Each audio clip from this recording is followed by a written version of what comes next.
नमस्कार,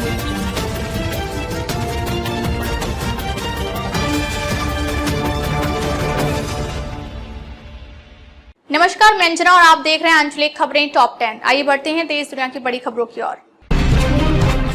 चीन के प्रोत्साहन उपायों से एशियाई बाजारों में तेजी, सेंसेक्स 374 अंक उछला। सकारात्मक वैश्विक संकेतों से बाजार में जोश, निफ्टी 22,517 पर कारोबार। चीन द्वारा खपत बढ़ाने के लिए नए उपायों की घोषणा के बाद सोमवार को एशियाई बाजारों में सकारात्मक रुझान देखने को मिला। मजबूत वैश्विक संकेतों के चलते बैंकिंग, वित्तीय और ऑटो शेयरों में खरीदारी का रुझान बना रहा, जिससे बाजार में तेजी का माहौल बना। प्रमुख भारतीय बेंचमार्क सूचकांक सेंसेक्स और निफ्टी ने भी सोमवार को बढ़त के साथ कारोबार की शुरुआत। सुबह 9:25 पर बीएसई सेंसेक्स में 374 अंकों यानी 0.51% की उछाल देखी गई और यह 74,203 के स्तर पर पहुंच गया। वहीं निफ्टी 50 में भी 119 अंकों पर यानी 0.53% की बढ़त दर्ज की गई और यह 22,517 के स्तर पर कारोबार करता दिखा। विशेषज्ञों का मानना है कि चीन की खपत को प्रोत्साहन देने वाली नीतियों और मजबूत वैश्विक संकेतों के निवेशकों के मनोबल को बढ़ावा दिया है। बैंकिंग, वित्तीय और ऑटो सेक्टर में सकारात्मक धारणा बनी हुई है, जिससे बाजार में तेजी जारी रहने की संभावना है। कुपवाड़ा में सुरक्षा बलों और आतंकियों के बीच मुठभेड़ जारी। 2 से 3 आतंकी घेरे में। कुपवाड़ा में मुठभेड़ के बीच तलाशी अभियान तेज, आतंकियों के भागने के रास्ते सील। जम्मू कश्मीर के कुपवाड़ा जिले में सुरक्षा बलों और आतंकियों के बीच मुठभेड़ जारी है। जानकारी के अनुसार कुपवाड़ा के ग्राम कुरमुरा, जचलदारा, राजवार, हंदवाड़ा में 2 से 3 आतंकी सुरक्षा बलों के घेरे में हैं। एसओजी हंदवाड़ा को इलाकों में आतंकियों की मौजूदगी की सूचना मिली थी, जिसके बाद सुरक्षा बलों ने सर्च ऑपरेशन शुरू किया। तलाशी अभियान के दौरान आतंकियों ने सुरक्षा बलों पर अचानक गोलीबारी कर दी और मौके से फरार होने की कोशिश की। इलाके में अतिरिक्त सुरक्षा बल तैनात कर घेराबंदी मजबूत कर दी गई है। सुरक्षा बल पूरे इलाके में सघन तलाशी अभियान चला रहे हैं ताकि आतंकियों के भागने के सभी रास्ते बंद किए जा सके। फिलहाल मुठभेड़ जारी है और सुरक्षा बल सतर्कता बरतते हुए आतंकियों को पकड़ने का प्रयास कर रहे हैं। स्थानीय निवासियों को भी एहतियात के तौर पर सुरक्षित स्थानों पर रहने की सलाह दी गई है। रायसीना डायलॉग, पीएम मोदी करेंगे उद्घाटन। 125 देशों के प्रतिनिधि होंगे शामिल। भू राजनीति पर भारत का प्रमुख सम्मेलन। रायसीना डायलॉग में जुटेंगे वैश्विक नेता। प्रधानमंत्री नरेंद्र मोदी सोमवार को 3 दिवसीय रायसीना डायलॉग का उद्घाटन करेंगे, जो भू राजनीति और भू अर्थशास्त्र पर भारत का प्रमुख सम्मेलन है। इस 10वें संस्करण में 125 देशों के प्रतिनिधि भाग लेंगे, जिनमें मंत्री, पूर्व राष्ट्राध्यक्ष, सैन्य कमांडर, उद्योग जगत के प्रमुख, प्रौद्योगिकी विशेषज्ञ, शिक्षाविद, पत्रकार और सामरिक मामलों के विद्वान शामिल है। न्यूजीलैंड के प्रधानमंत्री क्रिस्टोफर लक्सन उद्घाटन सत्र में मुख्य भाषण देंगे, जबकि यूक्रेन के विदेश मंत्री आंद्रेई सिबिहा और अमेरिकी राष्ट्रीय खुफिया निदेशक तुलसी गबार्ड भी इसमें भाग लेंगे। पहली बार ताइवान के एक वरिष्ठ सुरक्षा अधिकारी सहित एक प्रतिनिधि मंडल के भाग लेने की संभावना है। सम्मेलन का आयोजन ऑब्जर्वर रिसर्च फाउंडेशन और विदेश मंत्रालय की साझेदारी में हो रहा है। क्यूबा के उप प्रधानमंत्री मार्टिनेज डियाज, फिलीपीन के विदेश मंत्री एनरिक मनालो और अन्य देशों के विदेश मंत्री भी इस विचार विमर्श में शामिल होंगे। आईपीएल 2025 स्टार खिलाड़ियों की फिटनेस ने बढ़ाई टीमों की मुश्किलें। मुंबई इंडियंस और लखनऊ सुपर जायंट्स की तेज गेंदबाजी संकट में।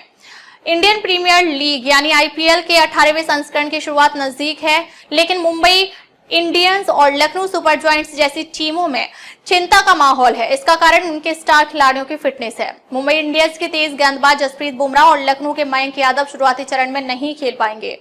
बुमराह लंबे समय से मैदान से दूर हैं और एनसीए में पुनर्वास के बावजूद गेंदबाजी का भार उठाने के लिए फिट नहीं है। लखनऊ के मोहसिन खान और आवेश खान की फिटनेस पर भी संशय बरकरार है। कोलकाता नाइट राइडर्स के तेज गेंदबाज उमरान मलिक भी चोट के कारण बाहर हो गए हैं और उनकी जगह चेतन सकारिया को शामिल किया गया है। वहीं पंजाब किंग्स के लॉकी फर्ग्यूसन की फिटनेस भी सवालों के घेरे में है। अगर बुमराह पूरे सत्र में नहीं खेलते हैं तो मुंबई इंडियंस का बड़ा झटका लगेगा। लखनऊ सुपर जायंट्स के लिए भी तेज गेंदबाजी विभाग की कमजोर कड़ी चिंता का विषय बनी हुई है। हरियाणा बजट 2025 महिलाओं के लिए लाडो लक्ष्मी योजना, किसानों को राहत, युवाओं को तोहफा, नए आईटीआई और स्कूटी योजना का ऐलान संभव। हरियाणा के मुख्यमंत्री नायब सिंह सैनी सोमवार को अपना पहला बजट पेश करेंगे, जिसमें महिलाओं पर खास फोकस होगा। लाडो लक्ष्मी योजना के तहत महिलाओं को हर महीने 2100 रुपए देने की घोषणा संभव है, जिसमें 10 से 12 हजार करोड़ रुपए का प्रावधान हो सकता है। किसानों के लिए भी राहत की उम्मीद है, जैसे फसल विविधीकरण को बढ़ावा देने पर प्रोत्साहन राशि को 7,000 से बढ़ाकर 10,000 रुपए किया जा सकता है। युवाओं को रोजगार देने और कौशल विकास पर जोर देते हुए नए ITI खोलने और ग्रामीण छात्राओं को स्कूटी देने की घोषणा संभावित है। औद्योगिक विकास को बढ़ावा देने के लिए नए इंडस्ट्रियल मॉडल टाउन यानी IMT की घोषणा हो सकती है। साथ ही स्टार्टअप और छोटे उद्योगों को रियायतें मिलने की उम्मीद है। वित्त वर्ष 2024-2025 तक राज्य का कर्ज 3.17 लाख करोड़ रुपए तक पहुंचने का अनुमान है, जबकि राजकोषीय घाटा GSDP का 2.77% रहने की संभावना है। दिल्ली पुलिस में ऐतिहासिक बदलाव, SHO नियुक्ति अब योग्यता आधारित परीक्षा से। SHO बनने के लिए परीक्षा अनिवार्य, पारदर्शिता और दक्षता पर जोर। दिल्ली पुलिस ने SHO नियुक्ति के लिए योग्यता आधारित परीक्षा शुरू करने का ऐतिहासिक फैसला किया है। अब पहली बार SHO की नियुक्ति सिर्फ वरिष्ठता के बजाय परीक्षा के आधार पर होगी, जिससे चयन प्रक्रिया पारदर्शी और प्रभावी बनेगी। साइबर पुलिस स्टेशनों के लिए 18 मार्च को दिल्ली पुलिस अकादमी वजीराबाद में परीक्षा होगी, जिसमें 122 पुलिस निरीक्षक भाग लेंगे, जबकि पद सिर्फ 15 हैं। परीक्षा में भारतीय न्याय संहिता, साक्ष्य अधिनियम, साइबर अपराध, IT Kaushal, NDPS, POCSO, JJ अधिनियम और शस्त्र अधिनियम जैसे कानून शामिल होंगे। प्रश्न बहुविकल्पीय और वर्णनात्मक होंगे, जो कानून ज्ञान और निर्णय क्षमता की जांच करेंगे। वरिष्ठ अधिकारियों का मानना है कि यह प्रणाली पुलिसिंग का स्तर सुधारने और पारदर्शिता सुनिश्चित करने में मददगार होगी। भविष्य में इस परीक्षा प्रणाली को सभी पुलिस थानों में लागू करने पर विचार किया जा रहा है। युवाओं में किडनी रोग के बढ़ते मामले, 6 साल में 47% की वृद्धि। दक्षिण भारत में किडनी रोग सबसे अधिक, पुरुषों में दर्द ज्यादा। युवाओं में किडनी और कैंसर जैसी गंभीर बीमारियों के मामले तेजी से बढ़ रहे हैं। जो बीमारियां कभी बुजुर्गों तक सीमित मानी जाती थीं, वे अब कम उम्र के लोगों को भी अपनी चपेट में ले रही हैं। पुडुचेरी स्थित JIPMER के अध्ययन में सामने आया है कि भारत में क्रोनिक किडनी रोग का प्रचलन 13.24% तक पहुंच गया है। बीते 6 सालों में इसमें 47.3% की बढ़ोतरी दर्ज की गई है, जो चिंता का विषय है। रिपोर्ट के मुताबिक किडनी रोग से पुरुष ज्यादा प्रभावित हैं, यानी 14.80%, जबकि महिलाओं में यह दर 13.51% है। मधुमेह, उच्च रक्तचाप और बिगड़ती जीवन शैली इसके मुख्य कारण बताए जा रहे हैं। क्षेत्रवार आंकड़ों में दक्षिण भारत में रोग दर सबसे अधिक यानी 18.78% है, जबकि उत्तर भारत में यह सबसे कम 7.2% है। खासकर ग्रामीण इलाकों में स्थिति ज्यादा गंभीर है, जहां इसका प्रचलन 15.34% है, जबकि शहरी क्षेत्रों में यह 10.65% तक सीमित है। विशेषज्ञों का कहना है कि इस बढ़ती समस्या से निपटने के लिए जीवन शैली में सुधार और समय पर जांच बेहद जरूरी है। लखनऊ समेत यूपी के कई जिलों में बारिश से गर्मी पर लगा ब्रेक, मौसम का मिजाज बदल। लखनऊ में बिजली कड़कने के साथ हुई जोरदार बारिश। लखनऊ सहित उत्तर प्रदेश के कई जिलों में सोमवार सुबह हल्की से भारी बारिश हुई, जिससे तेजी से बढ़ रही गर्मी पर ब्रेक लग गया। राजधानी लखनऊ में सुबह 6 बजे के आसपास अलग अलग इलाकों में बारिश के साथ बिजली की कड़क और चमक ने तापमान में गिरावट दर्ज की। मार्च के पहले पखवाड़े में अप्रत्याशित गर्मी ने लोगों को बेहाल कर दिया था, लेकिन दूसरे पखवाड़े की शुरुआत में ही बारिश और बादलों ने मौसम को ठंडा कर दिया। मौसम विभाग ने अनुमान लगाया है कि 17 से 20 मार्च तक मौसम शुष्क रहेगा।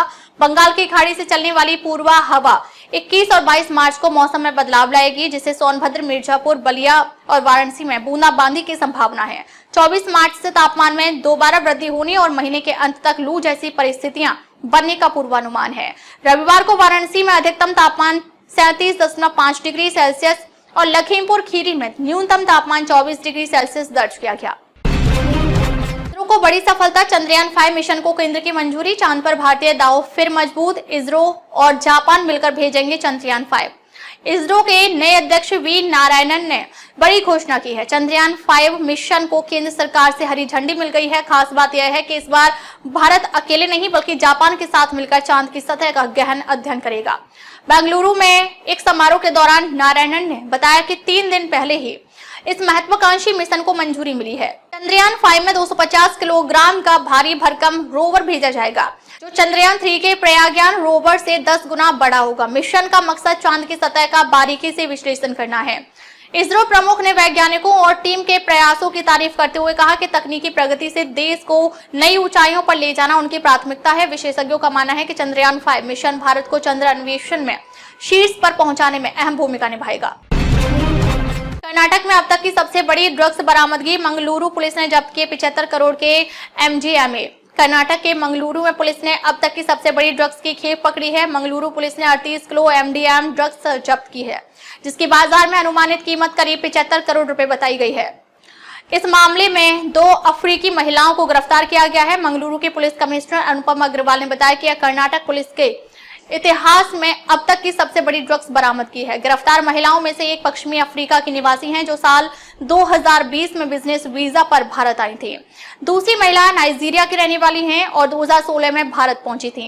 इस मामले की तह तक जाने के लिए गहन पूछताछ कर रही है और यह पता लगाने की कोशिश कर रही है कि इतनी बड़ी मात्रा में ड्रग्स कैसे और कहां से लाई गई। साथ ही इस तस्करी के नेटवर्क का भी पता लगाने का प्रयास किया जा रहा है।